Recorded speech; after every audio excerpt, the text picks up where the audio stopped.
Hello everyone and welcome back. My name is Courtney. I'm here with my spouse Royce, and together we are the Ace couple, and today we are finally talking about Good Omens. Specifically the TV show. We have not read the book, but oh my word, we got so many requests for this once upon a time, closer to when the seasons actually dropped, because Aziraphale and Crowley mean a lot to a lot of aces. Which it's been a little over a year since season 2 aired. I believe that season 3 has been confirmed. Oh, I'm seeing looks like it was confirmed December of last year, but there's no release date that I'm seeing. And that is going to be the final season. But this is a case where season 1 was a mini-series based off of a book that was published in 1990. It does deviate from it to some degree, but largely follows the plot of the book.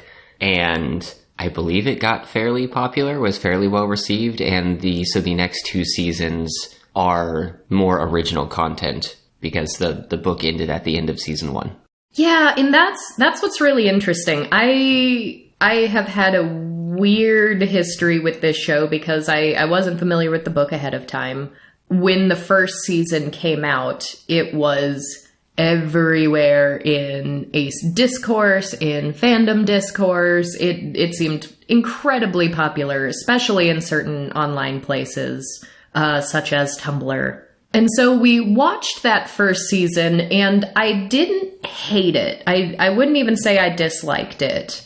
I just did not understand the massive amount of hype it was receiving.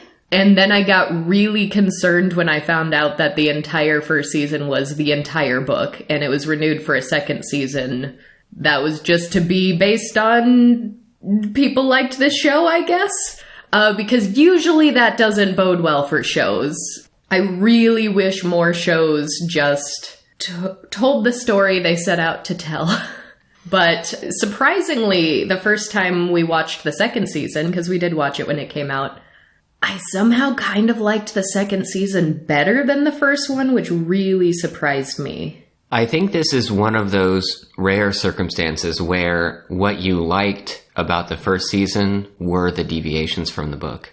Which is fascinating. Because I did look up an article that compared season 1 to the book, and some of the major things that they pointed out were that our 2 main characters, Aziraphale and Crowley, were just regular characters in an ensemble cast in the book and were less prominent compared to where they are in the series. Interesting. So yeah, I want to talk a little bit about the thoughts we have about the first and the second season and the show itself, just with the 2 of us as consumers and our experience with it. Why this relationship and this show does mean so much to so many aces, because even if it didn't land with us in exactly the same way, it's very important. And I actually have some parallels with Interview with the Vampire to throw in. For those of you who have followed our little vampire series throughout the years. And then I do not always think that what an author says outside of a show is important. In this case, there are some things that Neil Gaiman has said. He has been very active online. He's been very active responding to fans on Tumblr. So we have a lot of anecdotes for how he responds to people asking, like, to confirm, like, are they a gay couple? Are they an ace couple? Etc., etc. And in the broader scope of the conversation, I do want to bring those in because I think it's relevant to the broader discourse. And we're not gonna ignore the recent allegations against Neil Gaiman either. We'll circle back to that when we start talking more about the author. But I want to get into the show first because we first thought about doing an episode for this like at least 2 years ago. So, in preparation for this episode, we did actually go back and sort of binged both seasons back to back. And I think I retroactively liked season 1 a little bit better the second time around. Which, there's some precedence for that for me. I've mentioned that with BoJack Horseman, which is now, like, my favorite show of all time. The first season was not great.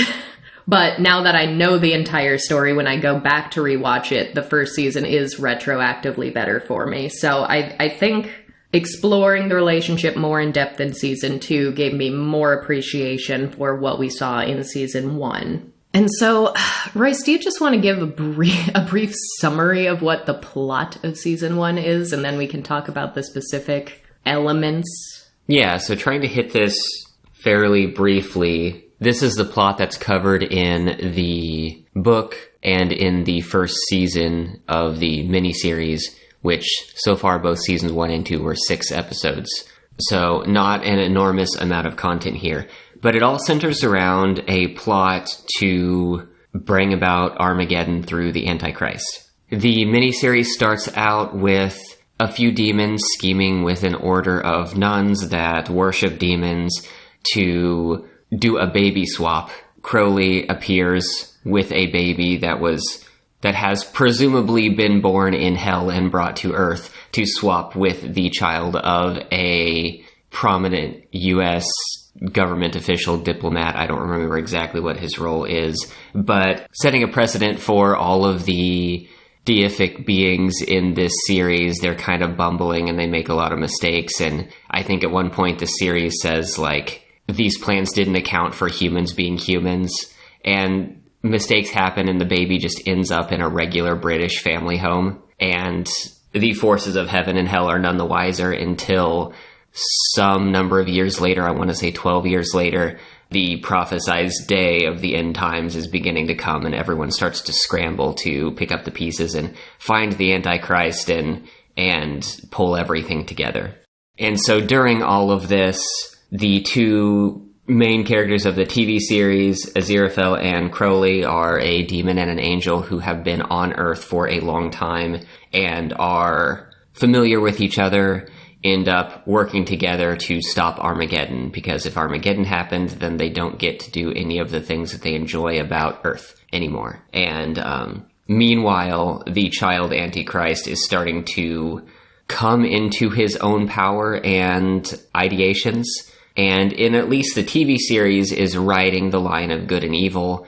He begins to have the power to manifest his own thoughts and desires in the real world, which as a young boy ends up being like manifesting the city of Atlantis and alien visitors and just all sorts of fantastical things. Also, it's like so OP. Like, why can the son of Satan just do this? Just modify reality? I mean, because like, Jesus couldn't do that. I mean, it's because modifying reality is how this all resolves itself in the end. It's how Armageddon is stopped, is the Antichrist tells Satan, "You're not my real dad," and then that becomes reality. And so Armageddon is averted because he's no longer the Antichrist.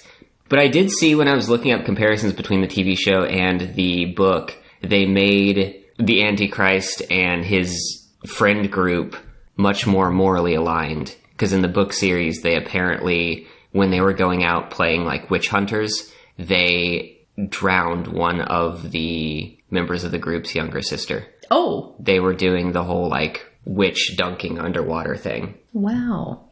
Well, isn't that neat? Fun fact. But that is the bulk of the series. There are a lot of jokes and puns or attempts to take something biblical and like retell it in a humorous way. The 4 horsemen of the apocalypse appear and ride to the Antichrist at one point. That's the whole deal here. That's where the whole season is going. So the reason why it has meant so much to so many aces is that a lot of people see Aziraphale and Crowley as basically Platonic life partners. And at least in the first season, there was a lot of like, romance optional. Do you see this as romantic or not? Either way, it's very much queer and they're very much like in it together. So there were some elements of this that I was like, I see where that is coming from. But at least in the first season, they didn't let those moments really steep for very long. For example, watching it through the second time, one of the most endearing moments to me was when Aziraphale and Crowley were trying to basically scheme. This baby has been delivered. They don't know yet it's been delivered to the wrong place. But they're just scheming to say, like, well, Crowley's mission is to make sure that this kid gets brought up as evil so that he does what he needs to do. And so Crowley sort of gives a wink, like, man, it'd be a shame if someone thwarted me, huh? And so they basically decide, like, let's also put Aziraphale on the periphery of this kid's life to be a bug in his ear for good and to try to foster empathy in him and all these things. And the way they present it is we'd sort of be like the kid's godfathers. And that's what persuades Aziraphale, is that word. And he just sort of lights up and he loves that idea. And he's like, oh, godfathers. It's a very sentimental moment. And right there at that moment, I was like, Platonic life partners raising a child, Louis and Lestat, got it. Immortal beings who in the source material are said to not be sexually active. I get it. I'm there. I appreciate this. But the thing is, I almost could have seen an entire season of their escapades trying to be this kid's godfather. Especially after season 2, it's like some of the flashbacks of their escapades and their attempts to work together have actually been some of the best moments of the show for me. And we only got like one flashback of, oh, Aziraphale's the gardener and he's saying like, oh, respect the snail and respect all living things. And then this little kid's like, oh, but my nanny says horrible, evil things. And he's like, don't listen to your nanny. And then it shows Crowley reading him a bedtime story at night about, fire and brimstone and be evil. And he's like, but the gardener says I should respect living things. And it's very funny, but it's very fleeting. So while that Godfather's moment was cute at the time, there wasn't really enough of it to like resonate with me on that level. But speaking of sexless immortal beings, I want to talk about, and we've talked about this before in analyzing other media, whether it be a human like Dexter, or whether it be vampires like Louis and Lestat. Anytime you do have, especially an inhuman character, that you are trying to make the main character, to make the sympathetic character, there's always some means of humanizing that character. And we have strongly criticized anything that uses sex as a shorthand for humanizing a character. They did that with Dexter, who seemed to be completely asexual, literally from episode 1. We were watching it giggling because just the things he was saying were very funny and very relatable. And it's like, I don't even care that he's a serial killer at this point because he's got a point. But then later in the series, they want to make him a little more human, and they give him more relationships that he actually seems to start caring about, and then he becomes sexually active, and it's like, why is the sex being used to humanize him? Because that is where we get the negative stigma of, asexual people are these horrible, immoral, inhuman beasts. So in the context of like Interview with the Vampire, the new AMC show added a lot of sex that the vampires were not having in the book. And there was a reason on the page why they were not having sex in the book. Their anatomy did not work that way. But because it's same-sex relationships, it's been widely praised for, it is gayer than ever now, and it is more queer, and therefore that is good. And so we also reject sex equaling more queer. So I think it's a dangerous game when you use sex, and even romance for that matter, as a means of humanizing someone else, because you don't have to be romantically inclined to be a human either, or to be a sympathetic character.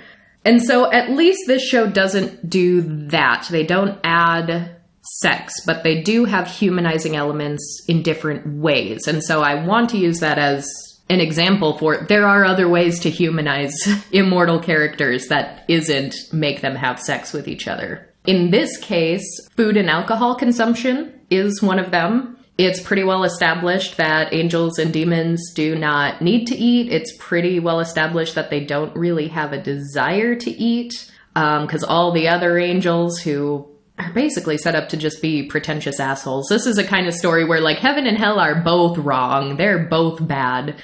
So the other angels and the other demons are sort of like looking down on Aziraphale in particular, like, why are you drinking tea? Why are you eating food? That's silly, that's ridiculous. But Aziraphale really likes his desserts especially. He lights up when they can go out and eat crepes, and he'll be seen eating a little pastry or having a tea, and... There was one little offhand comment where he was trying to remember something from the past, something from like centuries ago. And he couldn't remember who they talked to or what the deal was, but he remembered what food they were having. Yes. So that's like this is an on-earth human thing that he has come to appreciate. And there are times when they're both sitting around drinking alcohol, and they even get drunk when they drink alcohol, but it seems to be like totally a choice for them. Like when they're like, man, I need to sober up, they just like magically remove the alcohol from their bodies in an instant. Yeah, Crowley ends up like magically decanting it back into the bottles. They do have unusually high tolerances. Like Crowley frequently just orders large cups of tons of espresso, for example. So like caffeine too. But they are definitely imbibing in 6 shots of espresso in a big cup. Yeah.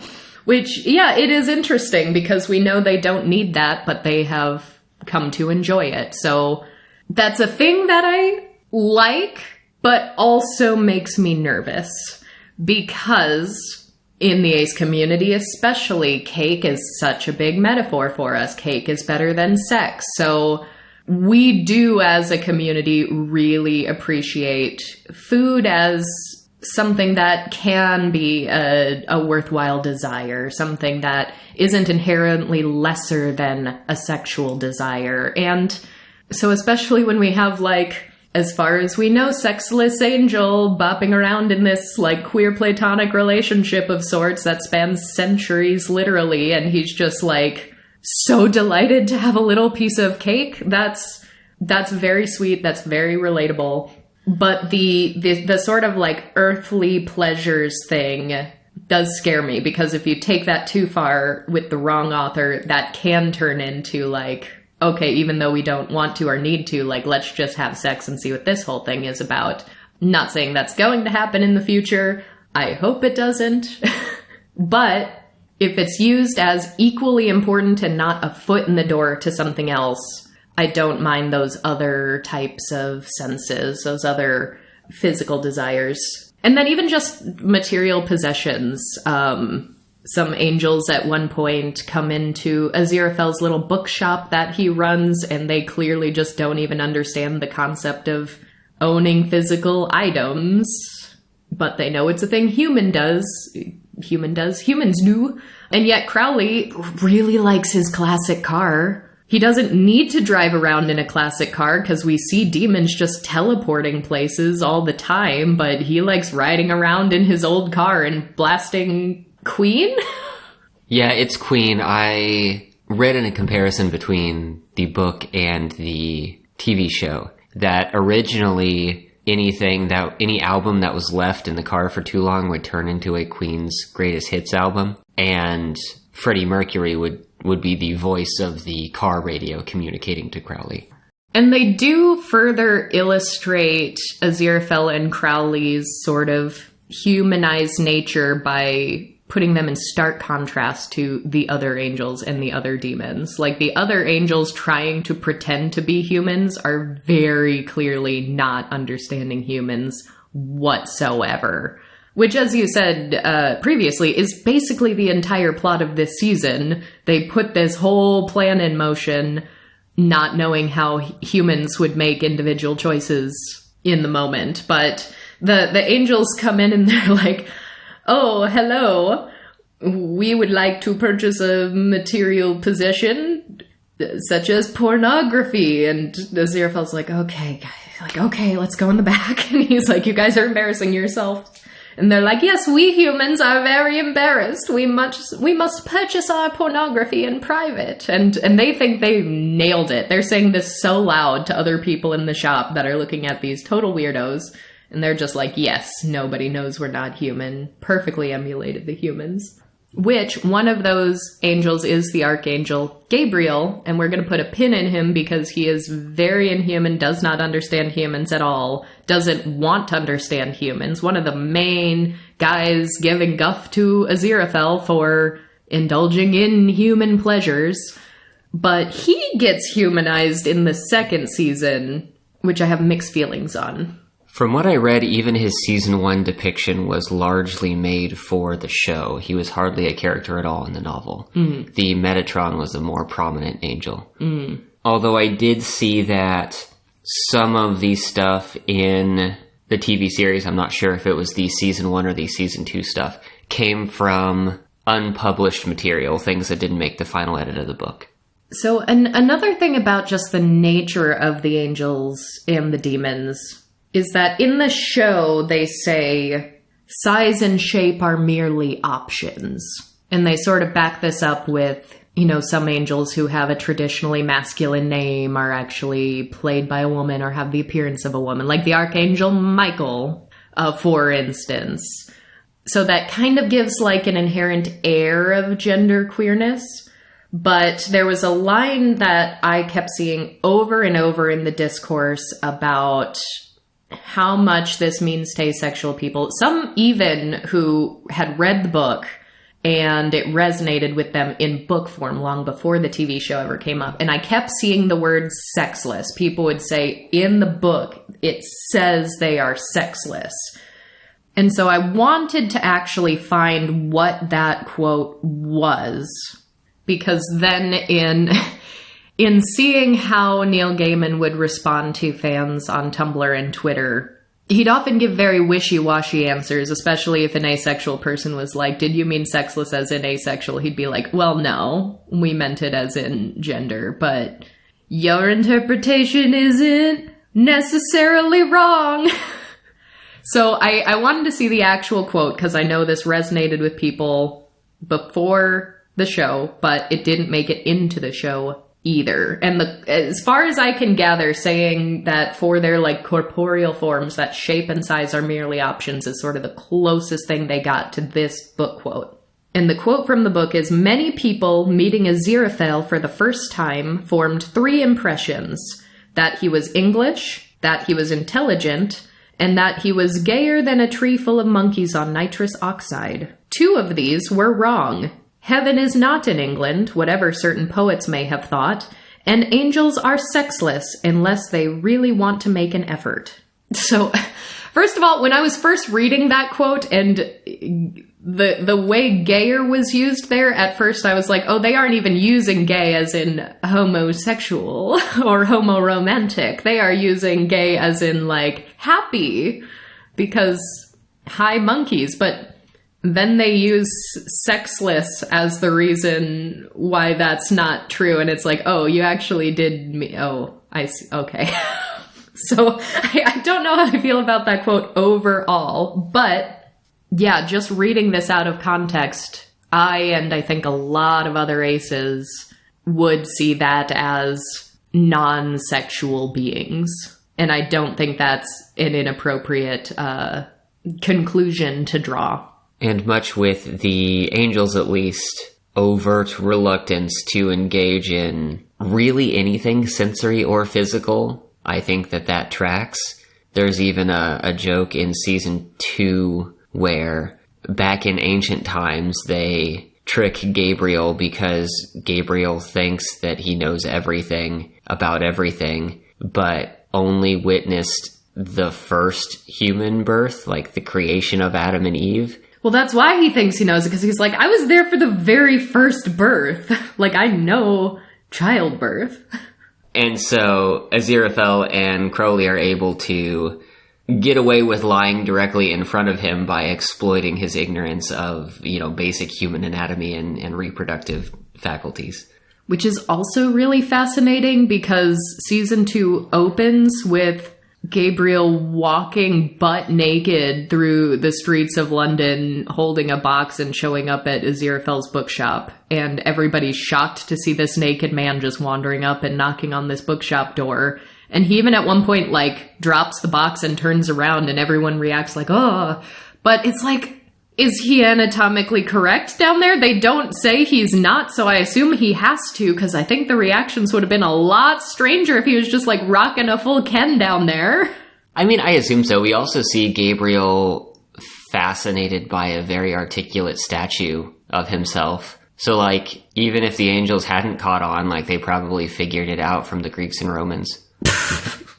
So, yeah, I think it's safe to say that the show doesn't necessarily erase the sexless nature, but it does make it a little more vague.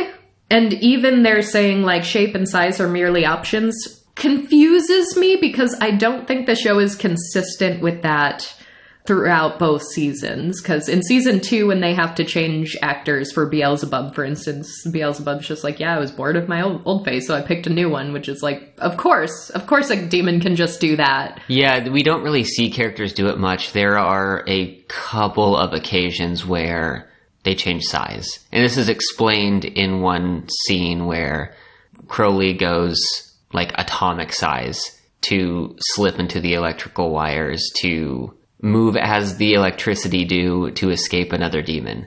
And that's kind of where in the TV show the size transformation was shown. There's also a bit in season 2 where, while intoxicated, he accidentally gets way too small and then way too big. But it isn't utilized very often. We don't really see it happen. Well, and we see him sort of turn his head into a snake head at one point for, like, a, scare someone kind of moment. But then they get so concerned about being discorporated. Like, it's like, now we need to add stakes, and oh no, you have to drive through a fire. Uh-oh, but your body's gonna dissolve. What are you gonna do? It's like, all of a sudden you don't have magic that can circumvent that. Or like Aziraphale at one point does get discorporated, and in heaven they're like, we issued you a body. What happened to it? And they're, like, upset that he was negligent with the body that they issued to him. So it's like, did he not get to choose what his body looked like because he got assigned this one? But other people, that's confusing. Inconsistent. Part of it too is, I mean, there are different rules for angels and demons, and I don't know what are heaven's resources. Why do you have a limited number of bodies? What does it take to create a body? These are questions that are not answered. Yeah, so it's like, we say this is how this world works, but we're not going to look at it too carefully, because if something else fits our narrative better later, that's what we're gonna do. So it's a little bit of sloppy world building in my eyes, if we're being honest. And so throughout this first season, their relationship is definitely affectionate. It's not labeled, and it's certainly not physical, which in and of itself can be entering into this queer-platonic realm that is very familiar, resonates with a lot of aces. And as part of this, other people around them start to sort of rib them and mention, like, you aren't just colleagues, you aren't just friends. And sometimes it's a bit of an accusation. Like, one of the angels refers to Crowley as Aziraphale's boyfriend in the dark glasses. So, like, someone else looks at them and uses the word boyfriend. Which is fascinating, because sometimes that happens in real life queer platonic relationships too, where other people will sort of see and impose a sexual and or romantic nature on it, because that's sort of the only way that a lot of allos can perceive a relationship as having deep meaning. Or sometimes people who sort of find their own individual queer platonic dynamic before they necessarily have the words for it, before they do put any sort of label on it, might have other people in their life that see that this is something bigger and deeper. So they'll be like, okay, yeah, you're basically partners, right? Maybe you didn't use that word for yourself, but we're kind of vibing this. So that does actually happen. But I do think it's interesting that other people will say, like, oh, yeah, your boyfriend. Or in season 2, someone was like, oh, I heard you two were somewhat of an item. So I really wanted to look at the words that they actually do use for themselves. And when Aziraphale's bookstore burns down, Crowley arrives and gets heavily emotional, and he starts crying and he says, "Someone killed my best friend." And then "Somebody to Love" plays as he's standing in the doorway of this burning bookstore. Because it's so often always Queen with him. And then later when Aziraphale does arrive to him, discorporated, so he still looks like himself, but I don't... Why? He's somewhat of a ghost, I suppose. He's not just like a floating ball of light. He's not just a source of energy. He looks like himself, but it's not a physical body, no. So he shows up to Crowley, and Crowley is, struggling to sort of comprehend it, and he's getting very emotional, and he looks Aziraphale in his non-corporeal eyes and says, "I lost my best friend." And in that moment, Aziraphale kind of looks a little bit sad, like he doesn't realize that Crowley's talking about him.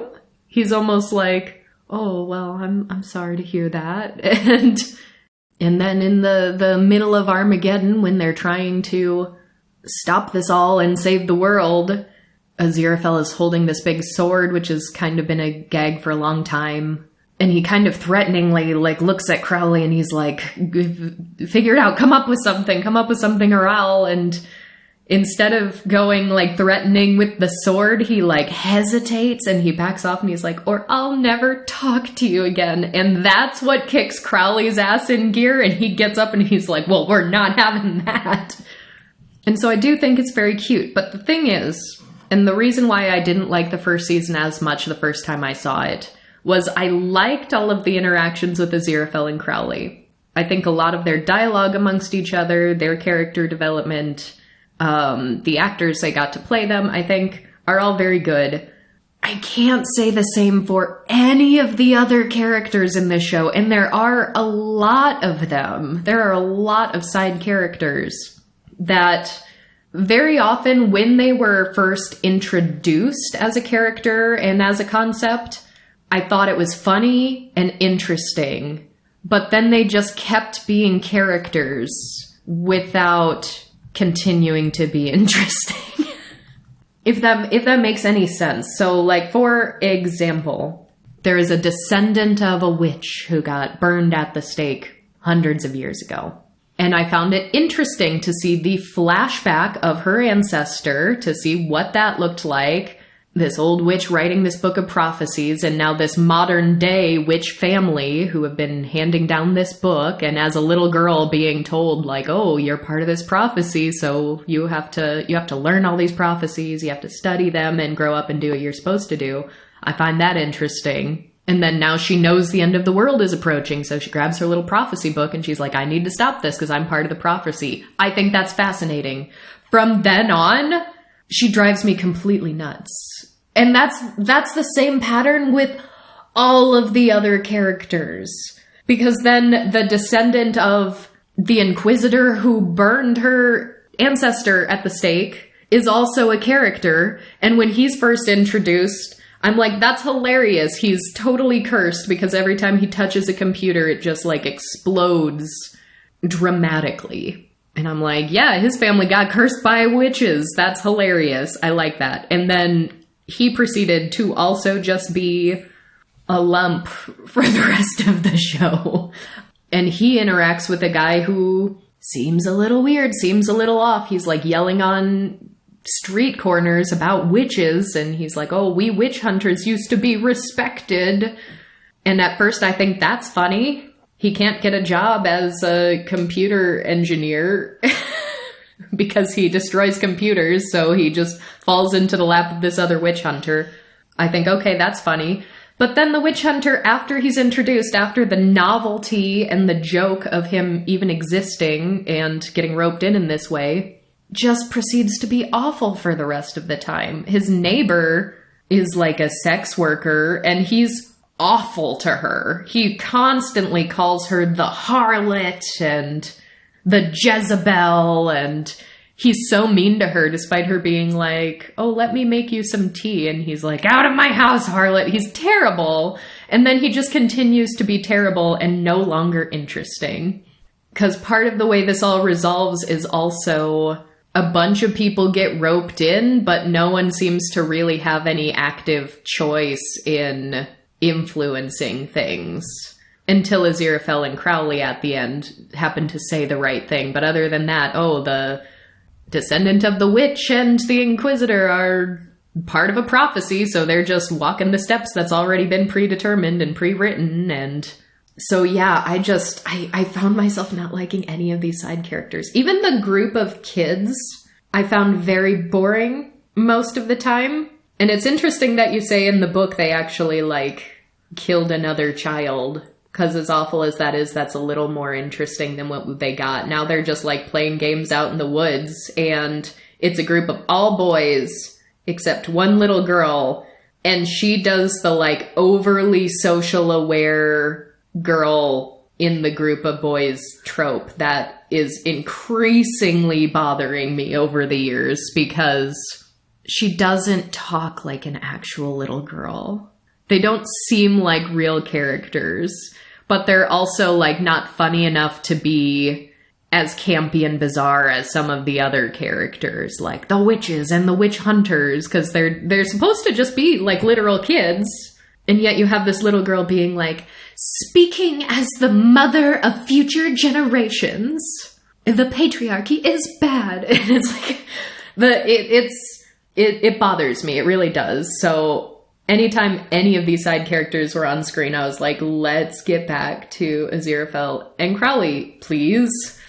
Because what they also do with all these other characters, they all get, like, coupled off in really upsetting ways by the end of the show. So, for instance, the descendant of the witch and the descendant of the witch hunter meet each other and Armageddon starts. And it starts very catastrophically. There's fires, there's aliens in Atlantis, and there's big gusts of winds, like big torrential weather happening.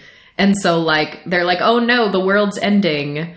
Quick, let's hold each other. And they do the thing. This nerdy little guy does the trope of, like, oh no, I'm about to die, but I've never even kissed a girl.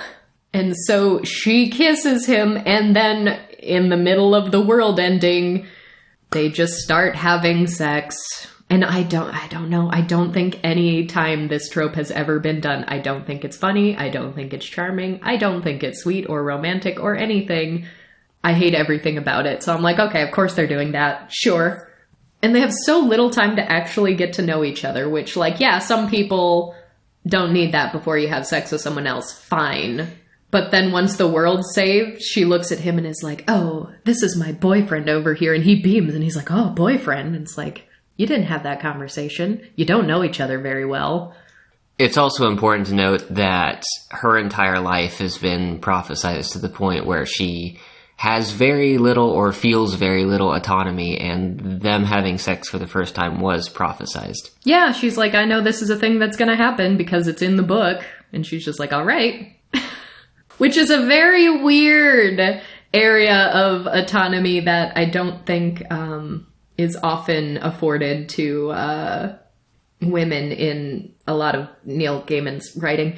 But even when she says that, when she's like, oh, my boyfriend over here, this little girl rolls her eyes and is like, another deluded victim of the patriarchy. And it's like, I get that the writers of this show are trying to maybe make a point about the patriarchy, and yet you don't seem to actually know how to write realistic, autonomous girls and women. Like, this girl has more autonomy than I think any other any other character in this show, but we don't see her very much. She's not really a main character, and the fact that she's overly social aware as a very young child is kind of her only personality trait. You can't make that the only personality trait of the one girl in the group of friends. I don't like it. I don't like it. But then, equally as infuriating as the witch and the witch hunter getting together, the older guy who is the witch hunter, who's super obsessed with witches and is trying to recruit other witch hunters and everything, who's just awful to his neighbor, they end up getting together at the end? For why? For why? She's so nice to him and he's so terrible, and that doesn't really change the last scene we see of them, she's like, oh, instead of me bringing tea to you, like I so kindly always do for some reason, she's like, I set up a table at my house. Do you want to come over here? And he very cautiously does. And he once again, to her face, calls her a Jezebel. And then she very softly and sweetly is like, I'm a retired Jezebel now. And then he's like, oh, okay, well, that's all right then. And then they're implied to get together. And it's like, are you kidding me? Are you kidding me? Are you making commentary on women's role in society and the patriarchy or not? And so this thing of like, we are pairing everyone up even though they're terrible for each other, and not even in an interesting way, just in an infuriating way, does indicate to me that even though at least the angel and the demon don't seem to have a sexual relationship, the show really, really does put an emphasis on coupling people up. But that said, Aziraphale and Crowley alone, I think the way they end this season is very sweet. Aziraphale is reminded that his bookstore burned down, and so Crowley says, well, you can stay at my place if you'd like. And Aziraphale says, I don't think my side would really like that. And Crowley just says, you don't have a side anymore. We're on our own side. Because it's been determined heaven and hell are both wrong. They're both bad. So let's just go off and do our own thing and pave our own path. And then they decide to go out to lunch, and Crowley's like, oh, I believe a table at the Ritz just miraculously became available. So I don't know what poor humans they just kicked out of their reservation at the Ritz. But it shows them there having a wonderful afternoon tea. They have this very sweet conversation where Aziraphale says, I'd like to think that none of this would have worked if you weren't a little bit of a good person. And Crowley's like, and if you weren't enough of a bastard to be worth knowing. And they smile, they toast, they celebrate the world still being intact, and the camera pans backwards as they're just talking and laughing and enjoying their meal. And then a pretty romantic song plays as it fades out. And it's A Nightingale Sang in Berkeley Square, which actually does come up again in season 2, so that is fairly relevant. So all in all, with those two in particular, I saw that there were elements that are in some ways similar to why the Vampire Chronicles is actually so ace. But like, in a wholesome way, because that is a fucked up gothic romance. This has potential to be like those elements that you appreciated, but with a more wholesome tone and a more healthy relationship. And so I'm all in favor of having more dynamics like that. And season 2 did give us more, and I do think I liked a lot of it better. It's still not my favorite show in the world, so I still think for me it was very overhyped. But season 2 is far more character-focused than plot-focused, which makes sense because they didn't have literally, here's the plot of a book that we're adapting to television now. But being more character-focused works when the characters are exceptional. And my problem with kind of both season 1 and season 2 is that Aziraphale and Crowley are exceptional characters. No one else is. Gabriel was a lot more interesting in this season.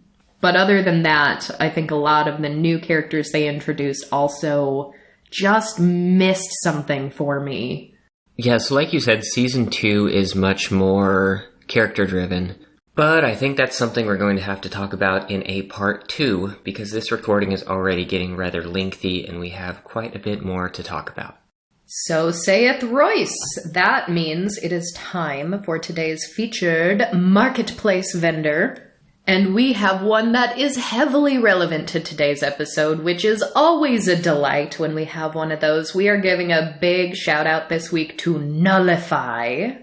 And on this shop, you can find fan work as well as original artwork by an aro, ace, autistic, ADHD, agender artist. We are collecting A's today, and gods and devils do we love to see it.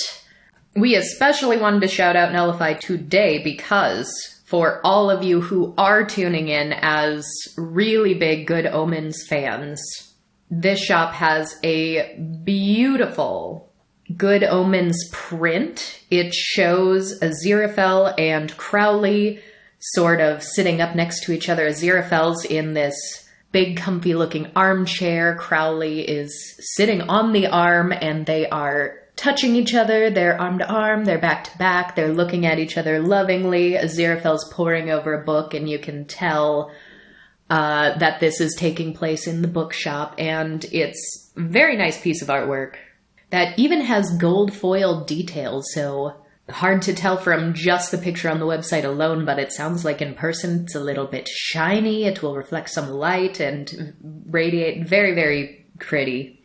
And then there's also a secondary piece of Good Omens artwork that is round. It's very purple in color palette, and it's the two of them stargazing with a half-empty bottle of wine sitting next to them. It's very cute. If you are in the Good Omens fandom, you should definitely check out these pieces, but also just check it out if you have your own separate fandom, because there is a ton of fandom art on here. There are various Pokemon, there is artwork of Genshin Impact, Cult of the Lamb, and so much more. So as always, a link to find Nullify is going to be in our show notes.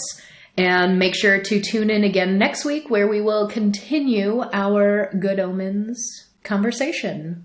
So we will see you on the other side. Goodbye.